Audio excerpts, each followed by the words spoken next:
Thank you very much. We are interviewing Dr. Mary Ann Harris. She is the president of the National Association of Black Storytellers for the year of 2013. And I welcome you here for this particular interview. Thank you very much for agreeing to this. You're welcome. Okay. I'm going to start out and I'm going to ask you to tell me a little bit about yourself and a little bit about your family history. Starting with yourself. Are you a native East Clevelander or did you come here by migration from the South? Actually, I lived in Cleveland since I was 8 years old, and I moved to East Cleveland when I got married in 1972. Okay, now East Cleveland in 1972. Let's step back just a little bit.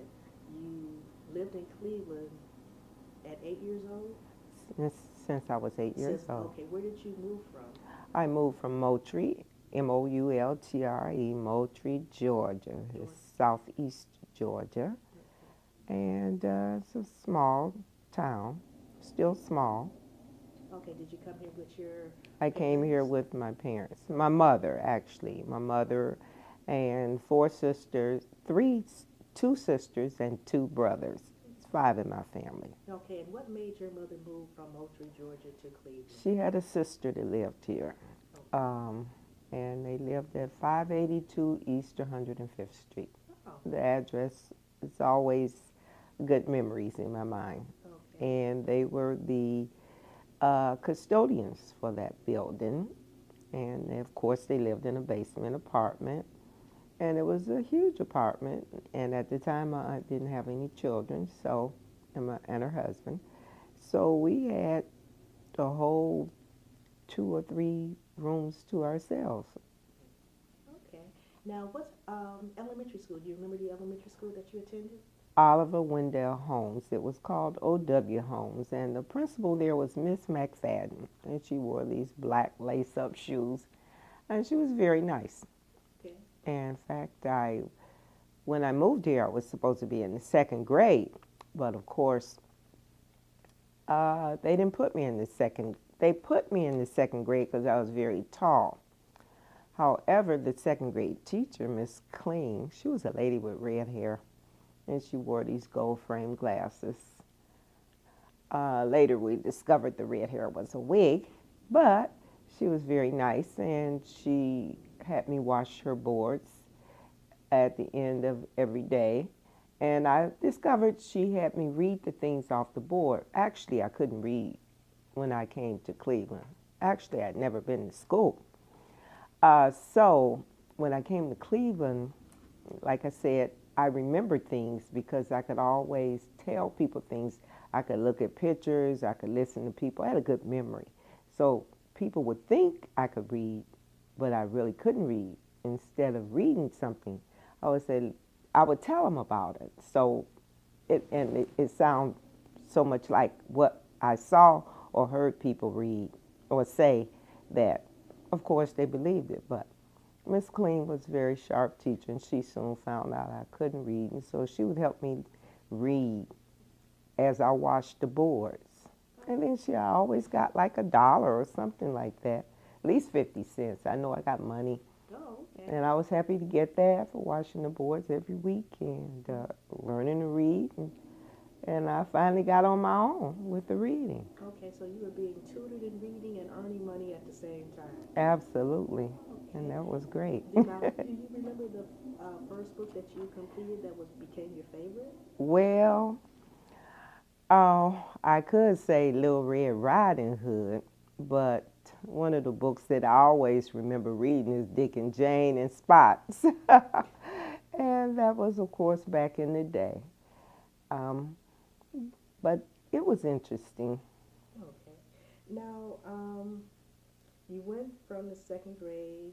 You said you also had siblings that came up along Yes. with your mom. Okay. Your mom, what profession was she in? Well, my mother never finished high school. She actually went to the eighth grade. And she worked at a factory called Walter Specialists, and it was on the west side. Okay, and what did they produce?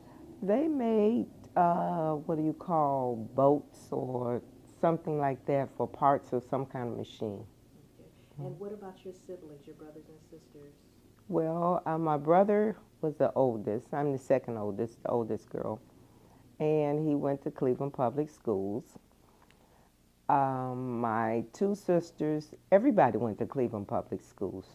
It was Cleveland Public Schools back in the day. Now it's Cleveland Metropolitan School District. But we know it as Cleveland Public Schools, and at that time, Paul Briggs was the superintendent of schools. Okay, so they all went to Cleveland Public Schools and graduated. Okay. And once you graduated, what college did you attend? Actually, I had the good fortune to attend Knoxville College and graduate, and I attended Knoxville College on a full scholarship. I initially wanted to go to Tennessee State in Nashville, but I did not get the scholarship. Tried out for a track scholarship, and someone else got it. But the guidance counselor, she helped me obtain a scholarship to Knoxville College, and she told me about it. So I was happy that she told me about it, and I applied there and said, well, if I can't get to Tennessee State, well, I'll try Knoxville because it's not that far. At least it's in Tennessee. So that was my main reason for attending Knoxville. And so I got to Knoxville, got to meet folks and from all over the South, because most of the people I knew, although I was born in the South, were from Ohio and whatnot. And I was happy that I went to Knoxville College, and I got there and I stayed there. I put Tennessee State out of my mind. But I did major in physical education while I was there. So I had an opportunity to run track and practice and do things of that nature. But I soon found out it really took a lot more to become an Olympic star. And that was my goal for wanting to go to Tennessee State. I just decided to put it on the wayside. But who knows, I may get in the Olympics as a senior citizen one day. Okay, very good. So you were excellent, excellent. Now, when you discovered that you were a track star, what high school were you attending? Oh, I graduated from Glenville, Okay, Glenville High School. very good. And what about Tennessee? Um, was there something in the state of Tennessee or someone in the state of Tennessee that made you want to go, to Tennessee State? Well, Tennessee State was a school. If you wanted to become eligible or to even try out for the Olympics, Tennessee State was the school for African Americans at that time. And there was a teacher, physical education teacher. We would go to track meets, and she was at Glenville, Miss Babbitt. Actually, they named streets after her. She lived in Euclid, so that's how that Babbitt Street, that name, her Babbitt family, long family history. But Miss Babbitt, she was a physical education teacher, and like I said, she lived in Euclid, and she taught for Cleveland Public Schools. And after she later became head of the physical education division for the Cleveland Public Schools. And of course, we kept in touch with her over the years. And she always told us that if you really want to pursue the Olympics, Tennessee State is the school. And of course, during my time, other folks were trying out, and another girl got the opportunity. It was probably Eleanor Montgomery. I may have it wrong, but I think it was probably Eleanor Montgomery that got the track scholarship. I know Madeline Manning, she was years ahead of me. She actually was in the Olympics, and Eleanor was in the Olympics. She did the shot put. Okay, very good. That is fantastic. And Miss Babbitt, what is Miss Babbitt's first name? You know, I can't remember at this time. I can't remember. All right, well that's very interesting because we're all familiar with the street Babbitt Road, but had no idea that it was named after a teacher here. Well, her family name. because she never married. Okay, that is great. Okay, now tell me about how you arrived in the city of East Cleveland. Well, of course, I think we probably was, like I said, I had gotten married, and we were probably looking for some place to stay. And I believe we rented a two-family. Okay, let's back up. You got married. How did you meet your husband? Well, I met my husband during the time I was in, I think it was probably the senior year of high school. I worked at a drugstore. It was called Marshall's High School. And it was right across where John Hay is now. It was on the other side, going on, it's called Stokes Boulevard now. Um, there was a Marshall's drugstore there. And I worked in that store after school on the weekends and in the summers. And I think one day after school they needed someone to work, and they called me, and I was there. And my husband at the time was, he was a male, he was a special delivery messenger. And he would come in that store, he said, every day to have a milkshake or something of that nature and something to eat. And so I worked the fountain. And he said, but I've never seen you before with those red shoes on. And I had on some flats, red shoes, and a little white uniform we wore.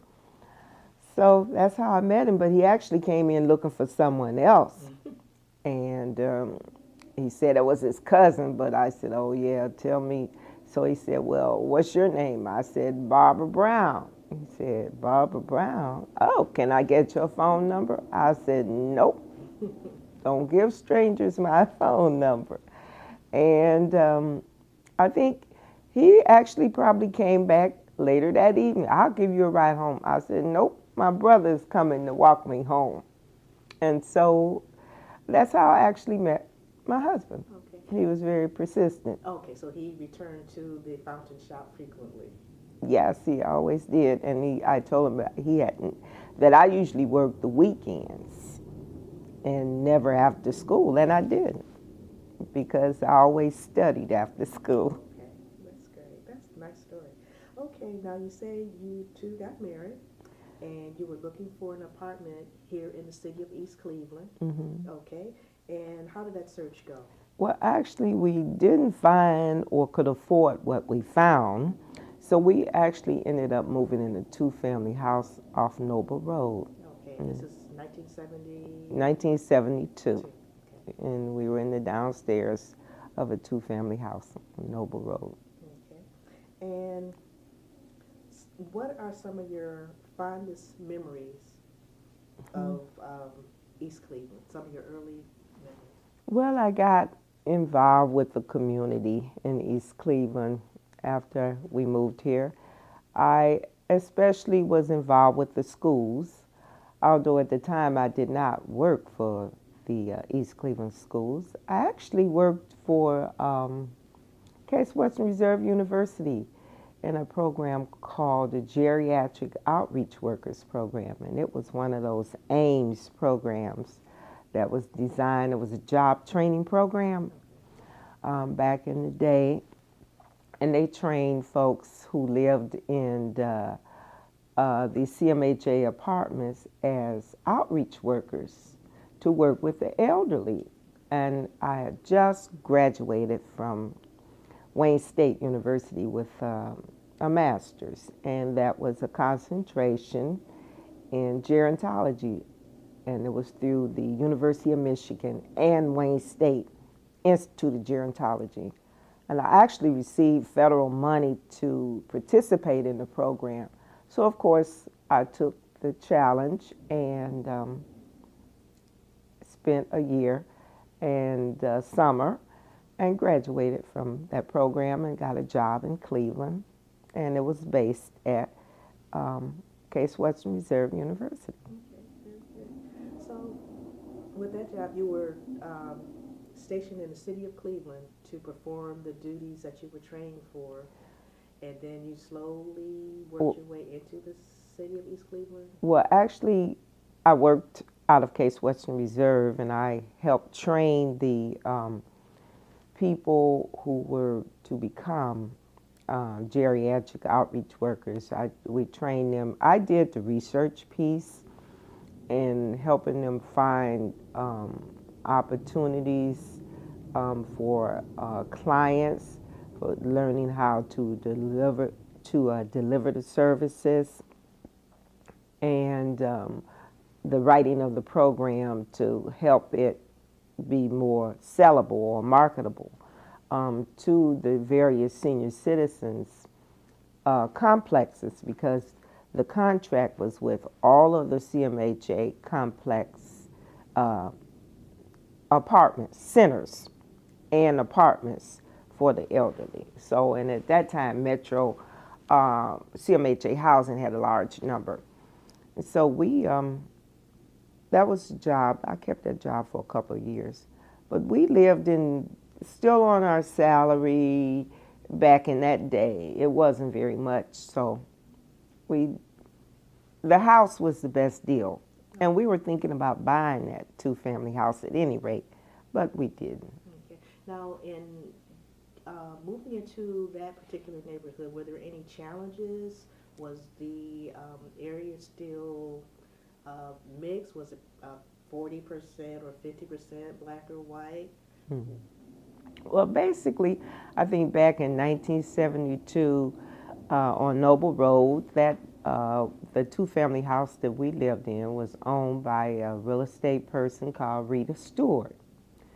And she had her office in the building, the house right next to us. She had the first floor of the other house, but she owned that house, and we lived on the first floor. In that area, you found that there were both African Americans and white people, and they all worked and lived together. So there was no conflict whatsoever? None. Okay, now on Noble Road, what was the city like? Was there a lot of retail stores? A lot of stores. Commerce? Okay. Yes, it was. And at that time, it was right across the street from GE. And GE was really thriving in the community as actually the largest employer. And of course, we stayed there maybe 3-4 years or more, or maybe 5. We really loved that area, and I especially loved it during Christmas time because the display was really beautiful. It was a big, huge display, very beautiful, and everybody came from miles around to see it. And I said, oh, all I have to do is walk across the street or look out my window. Yes, beautiful display by GE every Christmas. Absolutely. It's gorgeous. It's gorgeous. Okay, now what are some of your fondest memories about the city of East Cleveland?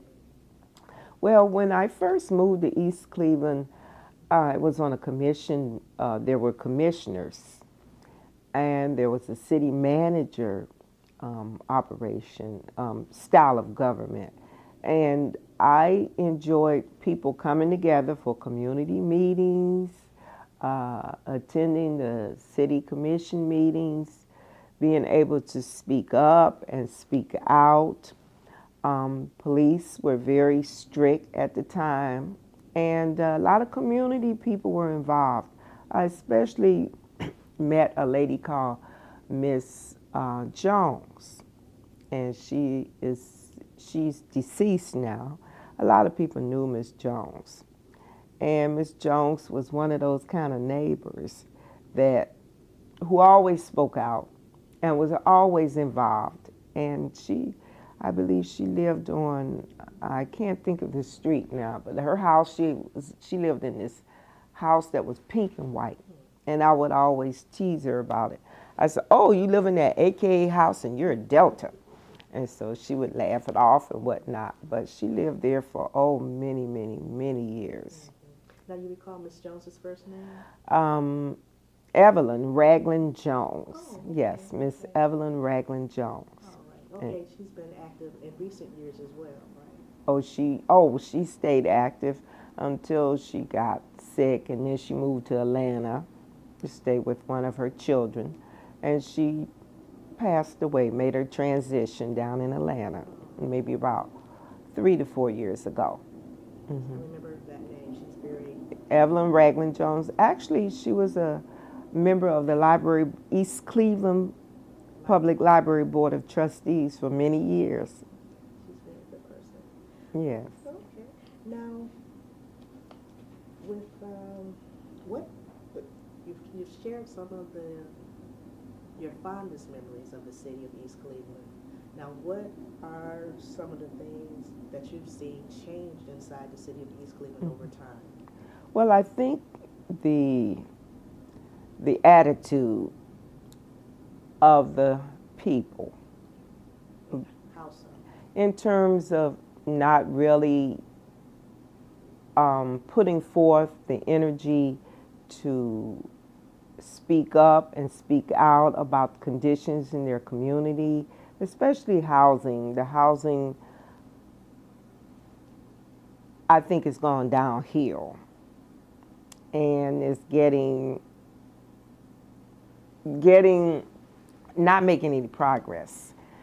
So I think that's one of the things that we really need to make progress with and improve on in East Cleveland, and get people more involved in their conditions, so that they can speak up and have a very worthwhile surroundings and environment. Okay. Now, how would you go about improving the attitudes about housing here in the city of East Cleveland? What would be your suggestion?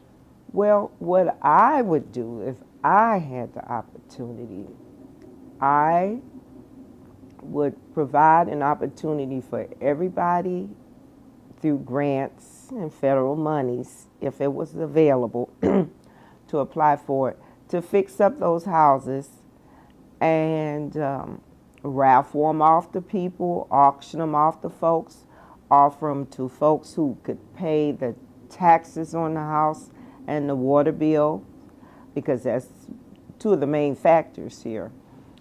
And maybe there was a time when they provided a loan to folks where they could fix the house up and have a home for themselves and their family. And a lot of these people I'm thinking about are the people who have children in the schools, so they'll be here for a while because the schools are good. They could, of course, be better, but they're good. And that's one of the ways that I would suggest. Okay, that sounds good. That's something the mayor should hear about. Well, he's probably worked, listened to something of that nature before. Very good idea. Thank you. Okay, now, with the housing, well, and that was just one point that you touched on, but let's see, you also discussed like the police. You said the police used to be much stricter than what they are now. What do you think happened to make that and the housing situation come about? Well, I think the economic times. When the economy falls and people do not have jobs and money, they're not homeowners. And most times the majority of homeowners take pride in their homes. So they're going to work to keep it up. They have the money to keep it up. And there's the homes in the neighborhood around them, they're going to keep those up. Because it's just something that you do. It's a part of the American dream. And so I think that's one of the biggest problems there. The reason why people have not money, economics. In terms of police, one of the first things that are usually cut, they cut the police because they say, well, we can't afford to have all these police. But when you cut police, have you looked at the analysis of where the crime rate, when there are less police and more police, when they're visible, that makes a difference. Okay, very good. Now, with some of the things that you have mentioned with the economic climate, the change in attitudes of the people that live in the city of East Cleveland, do you think, or how has race or racism impacted the city?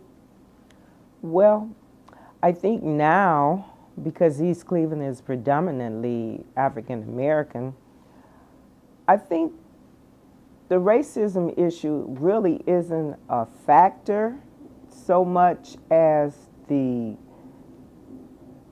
not taking or stepping up to the African American people who are here, taking the responsibility to learn about their past, and how it affects the present and, of course, the future. I think that's one of the biggest concerns that I have in terms of East Cleveland. I don't think racism really is a problem. Actually, I would say that in general, because if a person knows their history, their heritage, their culture, and they take pride in it, racism is something that can be, the challenge cannot personally affect you because you have a strong feeling about who you are. And when you have a strong feeling about who you are and where you want to go and how you're going to get there, racism is a part of any society. So I wouldn't put that as a key factor in East Cleveland, per se. Okay.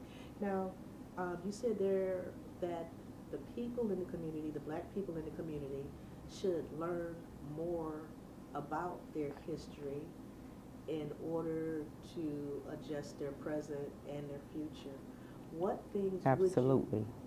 what things would you like for them to really take from their history to use in their everyday life today?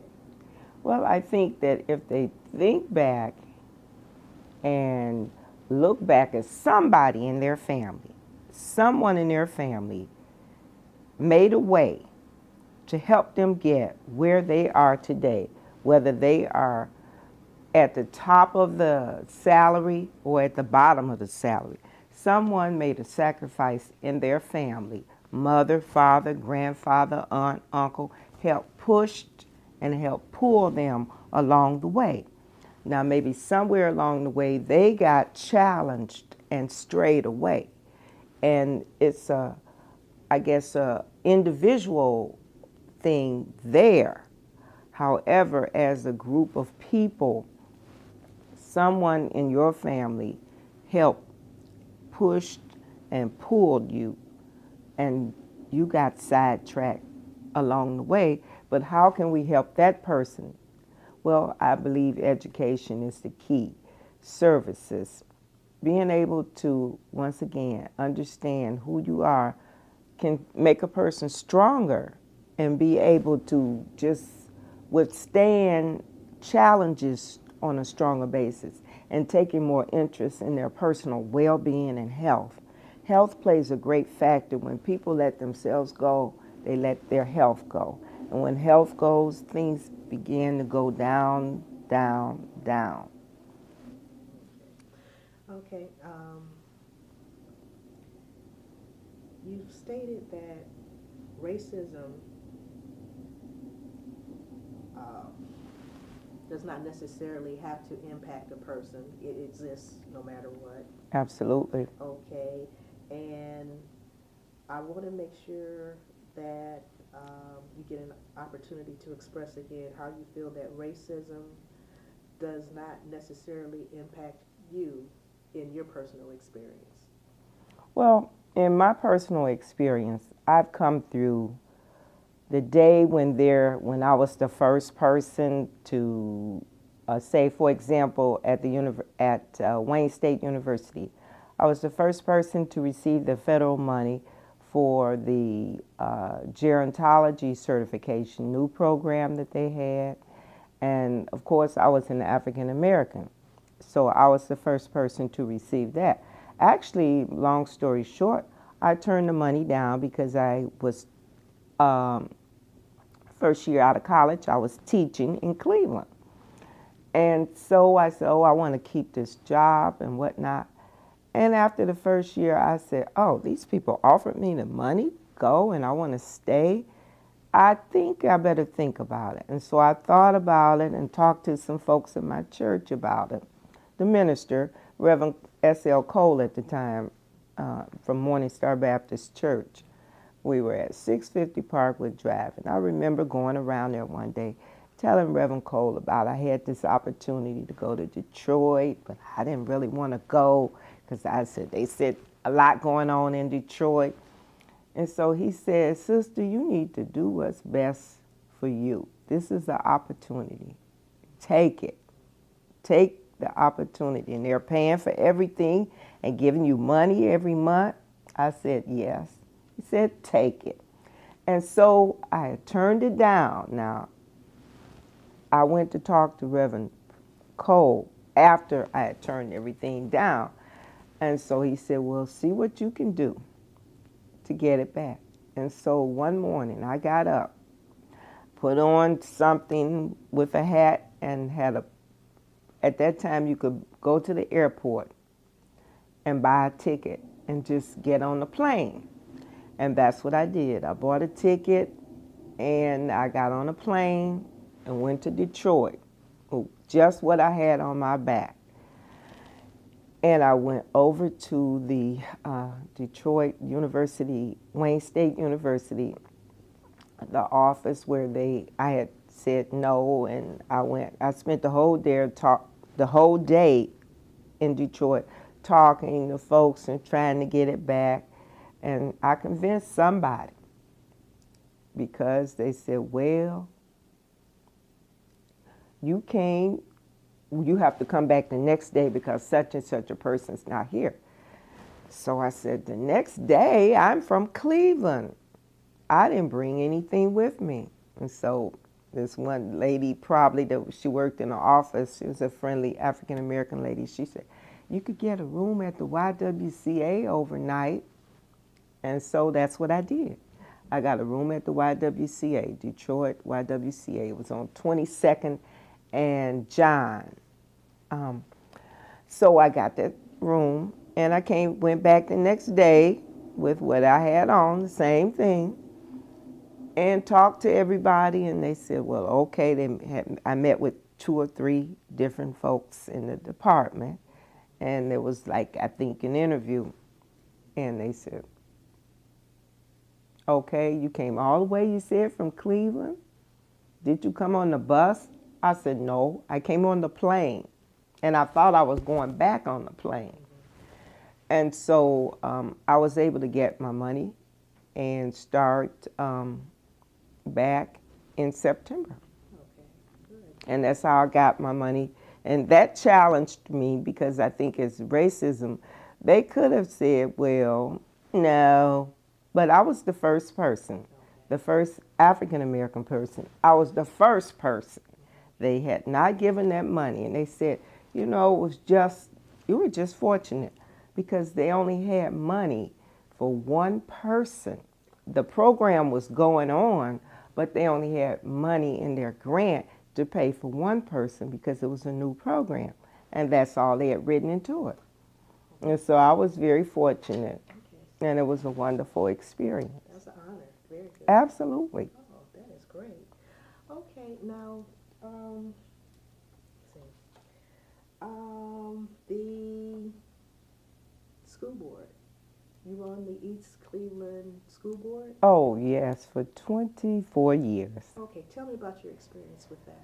Well, actually, I got on the East Cleveland School Board after we had moved to our house on 143rd Street.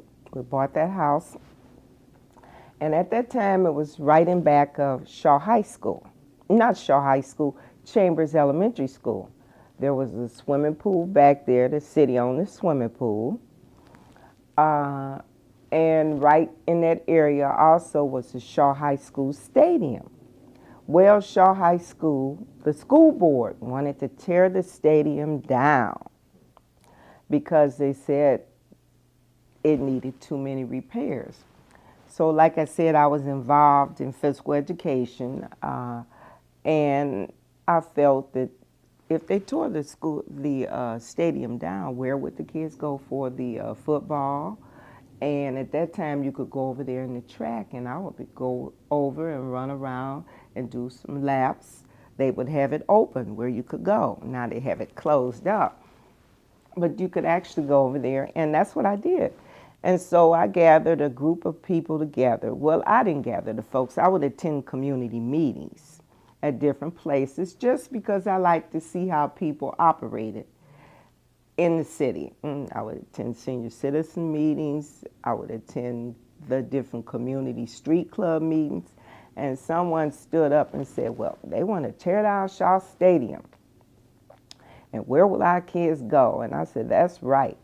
I said, well, what can we do? I said, we can start a petition. So I couldn't really type. I didn't like typing, but I typed up a petition with a name on it, save Shaw Stadium, and made a list of numbers, about 25, and Xeroxed the papers. And I said, we can get all our friends who are voters to sign to sign this petition. And that's what we did. We filled these petitions up, and we took them to a school board meeting. Now, I didn't say anything at the meeting. I'm always very quiet. I let the people who were outspoken handle it, but I helped them get the petition signed and came up with the idea because, see, this is what you got to do. Not be the out front person, but try and help. And so they talked, and the folks at the school board said, well, people have come before. We don't have time for that. And so I said, I didn't say anything. They said, okay, we'll take the petitions. They took them. And we had made copies, so we knew who had signed it with their address and whatnot. And so I said, well, you know what we can do at another meeting? I said, we can put some people on the school board who will do what's best for the children. And so that's when I ran for the school board. Okay, now were you feeling that there was some inequality on the school board at that time that made you make that decision to run to be a part of the school board at at the East Cleveland School Board? Well, I ran because I felt that they were not putting the interests of the children first, and they wanted to just save money. I said the people pay taxes, and back then they were always passing school levies.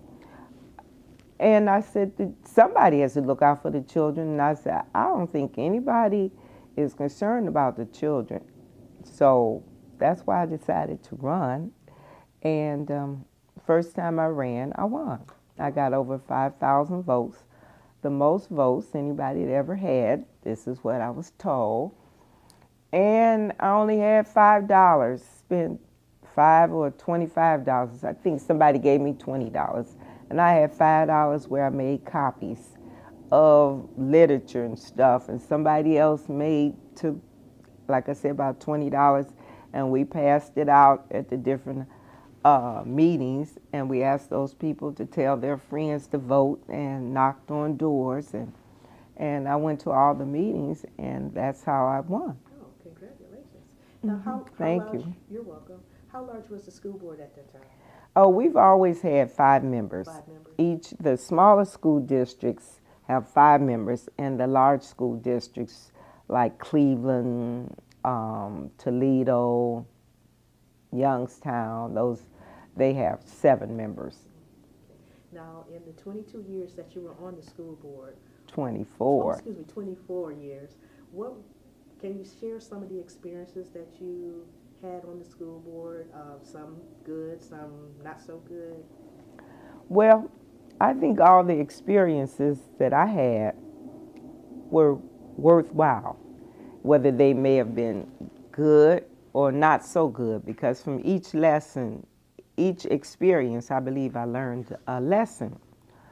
For example, I think when I first got on the school board, there was a concern of mine about the stadium. Well, we were able to save the stadium, and then they saved it, but never wanted to put any money in it. So I kept bringing it up, kept fighting for it, getting the community people to come in about it. So eventually we got them to put some money in the stadium. Okay, now question. Why do you think perhaps the reason for not wanting to invest in the stadium? Well, I think they basically they said, well, it needs more money than what we want to put in it. Let's tear it down and rebuild.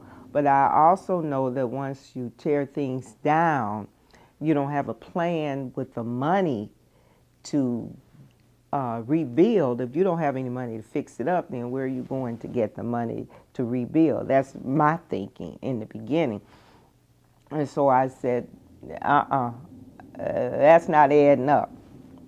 We need to keep what we have and fix it up. And if we can get another stadium along the way, then fine. Let's do that. And so that was one of the challenges that I had on the school board. The other experiences were worthwhile because I got involved with our state school board association and our national school board association. So I would be able to I met folks from all around the state who served on school boards. I met folks on the national basis who served on school boards.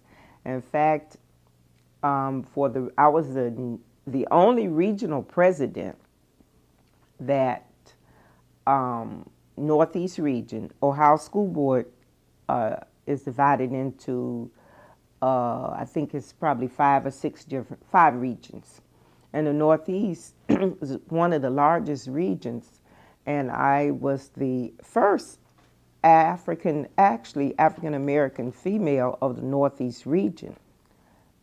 The first person, period, of the Northeast region as president. In fact, they celebrated 65 years this 2012 for the founding of the Ohio School Board Association, and I went to a dinner back in the fall rather, of 2012 to be honored as one of the presidents of the Northeast region. And I was president back in 1998, Northeast Region Ohio School Boards Association.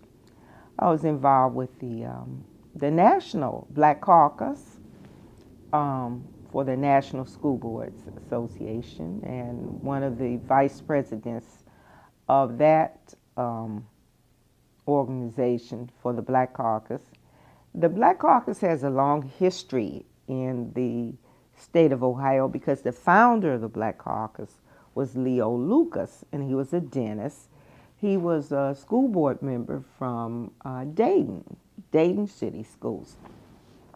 And I keep saying I'm going to find all the information, and I would like to see the history of the Black Caucus written for the state of Ohio and actually nationally, but I've yet to decide to really sit down and pull it together, but I have all the paperwork, and it would be something really for all the school board people, African American ones that are coming on now, to see that the Black Caucus it's not just there. We fought to keep it alive, and now it's a part of the Ohio School Boards did take the opportunity to give appoint or assign a staff person to help the Black Caucus with their administrative responsibilities and duties and whatnot. And that's important. But I also would like to see the Ohio School Boards, they will put the history, we can put that history together, and they'll distribute it to our school board members here in Ohio because it's important. Leo Lucas started it, Helen Arnold back in Akron, she fought for it. And with their fight, I took the fight up because I felt that somebody had to keep pushing for it. And so I'm happy now that it's still going, and it needs to be stronger so folks can realize schools are the key. You can't make it without a good education. You're absolutely correct. Okay, now, school board, what would you think was your I won't say greatest accomplishment, but what stands out the most besides the stadium? Mm-hmm. Well, I think just the continuous fight to put education of the children first rather than to be concerned about the money, about the buildings. What are you doing with the curriculum so that the children are able to take responsibility for their own education and own learning to a certain degree? Are we serving these children to our maximum? The answer can be yes and it can be no. Okay, now do you feel there is some type of inequality that is impacting the education of the students that live in the city of East Cleveland? Well, no, I don't. But what I think is the parent involvement, unless you push the parents to be involved academically for their children, they're busy. They're working. If they're not working, they're at home worried about the bills or where they got to move to or how they got to get this done. We got to help them push and pull their children, and we got to do it by educating the parents. A lot of the parents did not complete school, and this OGT, the Ohio Graduation Test, could be one of the reasons.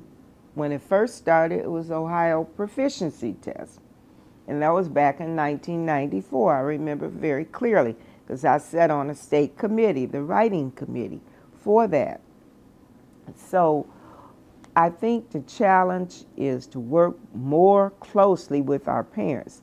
They come out when their children are performing for different activities, performances.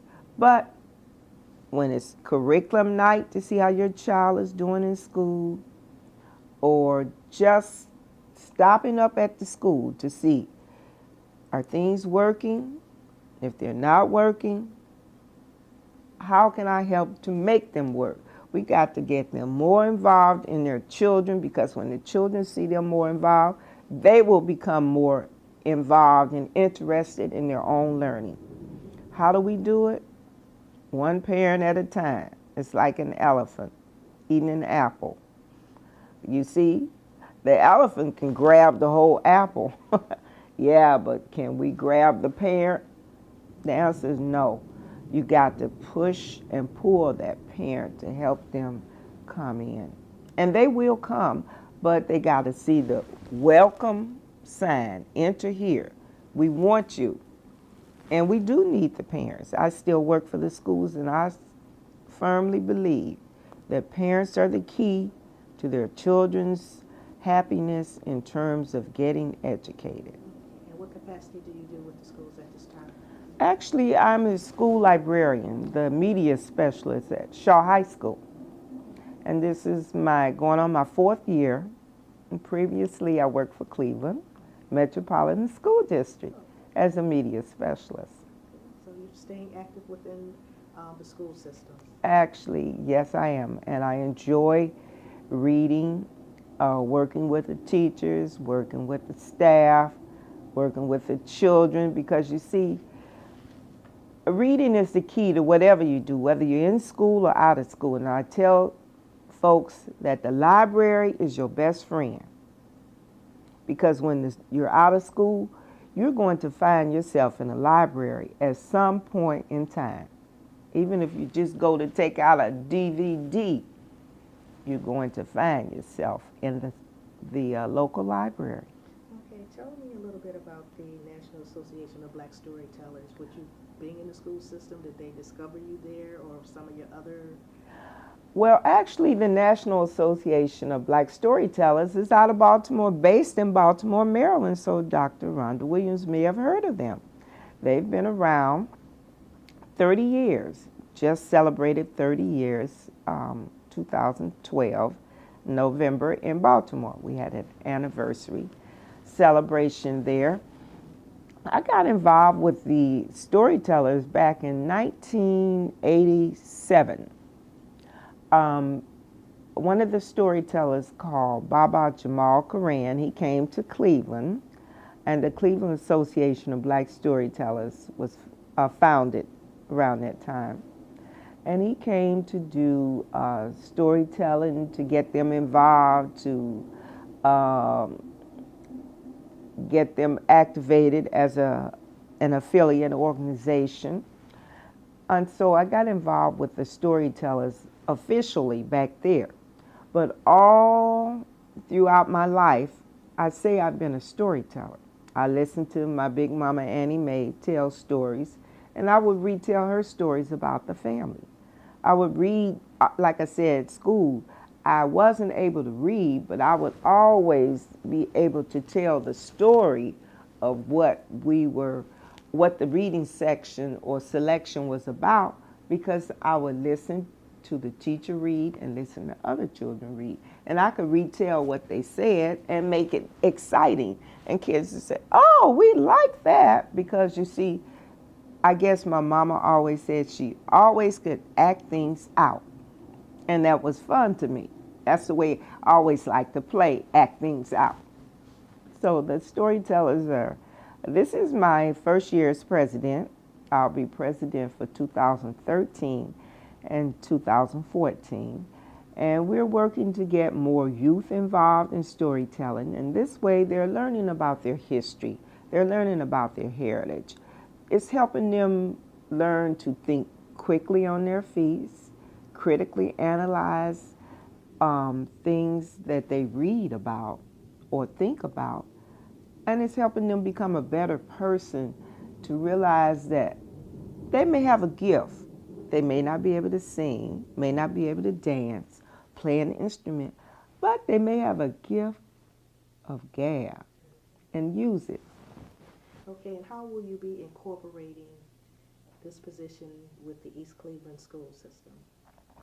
Well, actually, as a school librarian, I encourage the teachers and students to come into the library, select books, even though they may not be fiction books, get the nonfiction books, because in the nonfiction book, there's a story everywhere. You can tell about the city of East Cleveland, how it was founded.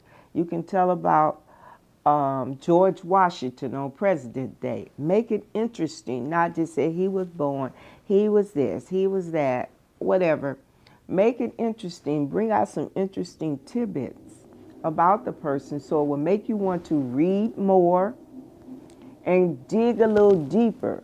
And maybe if a research project comes up, you can find the research in that area.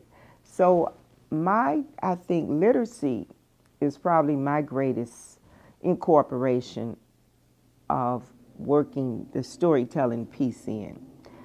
Getting them involved in reading nonfiction books, and that will help them become better readers and thinkers in society, because see, life is basically nonfiction. And that fairy tale, they can do very good with the imaginative things, but when it comes to real life and real experiences, it's kind of hard to think ahead. And that's what I think I would like to do with my storytelling piece. Project, think. Very good. I like that. Okay, well, you told us about some things that were very important to you as far as some of the fights that you've participated in the city of East Cleveland. Absolutely. Okay. I want to ask you a question about how do you think surrounding institutions have impacted the city of East Cleveland, and not just institutions, surrounding cities as well. Mm-hmm. How do you think they've impacted the city of East Cleveland? Well, I think that first of all, we've gotten, folks have gotten the interest has grown in East Cleveland. For example, the parks, the county Department of Health, they're interested in, they work with the parks, and I think that's important. They do a cleanup with the Metro, I don't know if it's through Metro Parks or through the county is collaborating with someone. And every year, a couple times a year, they're out there trying to get more people in the community involved with helping to see that the parks are important and to clean it up, Rockefeller Park. And I love the park. And I think that's one way they've gotten involved. And that's a key, because I think that park is a key seller to the city of East Cleveland, and more people are actually using it. And I think more people should use it more and more. And we need to work closely with some of the organizations that could help us revitalize the tennis court there, because tennis is a game that you can play for life. The youth can play it, the middle-aged, the elderly. It's a life game, and it's a fun game, and it's good exercise. And I'm not really a tennis player. I walk or jog in the park, but tennis is really good there. So I think they can help us revitalize that, help us with trying to get people more involved in various collaborations as groups. The health center, for example, the Stephanie Tubbs Jones Health Center. If we could get more people or groups involved with taking preventative health measures rather than waiting until the ninth hour, that helps a great deal right there. So the collaboration of healthcare is a key for, it's a personal benefit that people are not taking advantage of. For example, I look at McDonald's sometime and I see all the older men there. Some I know and some from the community and some I don't, and I just wave, and some say, "You don't remember me?" And I said, "Oh, yes I do." And I see that some of them are taking care of their health, and you can see it, and some are looking not too healthy, and it's showing. So it's something that we got to encourage. How do we get folks interested? And businesses, how do we revitalize the businesses that are here to want to stay here and make it affordable for them to stay? And also bring in new businesses. That's a key. We need something to work on. Okay, what is your vision for a future East Cleveland? My vision for a future East Cleveland is all of the houses that are abandoned and rejected to either be renovated, torn down, or put up for auction so that people can buy them and fix them up. That's one thing I would like to see the future East Cleveland actually do, because that's something your housing stock really tells your community. And I say the housing because there's so many various homes in East Cleveland. You got the large homes on the south side of Euclid, maybe the smaller homes on the north side of Euclid. And some of these homes are really, like, for example, I talked about Miss Evelyn Ragland Jones. She has authentic wood in her home. And you'd be surprised in some of these homes that it is actually where the original wood is still there, and it was taken care of. Some may have been painted over, but hers is one of those that's still there. And so we need people to move in those homes who really would take care of it and would be interested in it. It's history. History is there. So I think the homes, the businesses, the collaboration of various community groups coming together. You know, what do they have in Cleveland? They call it where they're learning. They go to, it was a program they had at Cleveland State where they learned all about the organizations in the city of Cleveland, surrounding areas. Well, they need something like that. We need something like that for East Cleveland, where people come in and they're training leaders, basically what it's all about. Leadership Cleveland, maybe that's what it was called. I'm not really sure. But where they're training folks to learn about their community.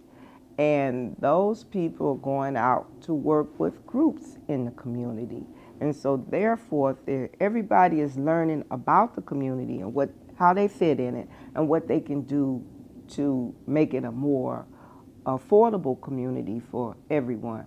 And having the children learn about it. You see, that's the key. The youth, they're the key to the future. If it is to be, it's up to them. And we need to teach them now and help them, because when upon graduation, it's too late. Now is the key. Where do I live? I live in East Cleveland. What do I know about it? Okay. What would you do to, let me say it again, what would you be prepared to do to participate in making East Cleveland better? Well, what would I do, or what would I be prepared to do? Well, I won't say whatever I'm asked, because I don't wait to be asked. I just roll up my sleeves. If I see that there's something that we can do to bring our community together more, to as a group of people working in different organizations or with businesses or whatnot, I'll go and knock on the door. For example, I'm familiar with this National Endowment for Humanity's Big Read. And as I was looking at it, I said, oh, this would be great for us. We could do it here at the schools. But as I read it, I discovered schools cannot be initiators because the audience is so, I guess, we got to build in audience. It has to be a public library. So I took that idea to the East Cleveland Public Library Board of Trustees to say, why not try for a Big Read grant? And so we're going to try for it. If we don't get it, we still can do Big Read. And there are a number of books that they have on there, but the book that we're looking at is called A Lesson Before Dying by Ernest Gaines. This book teaches a lesson, and it's a lesson that we all can learn, whether we are young or whether we are not so young. It's not just because the person in the book is a youth or a younger person, because I guess if we all think about it, if we took a magic journey back to being young again, would we make the same mistakes? Could be. Chances are 90% of us probably would. But maybe the other 10% learn from their mistakes.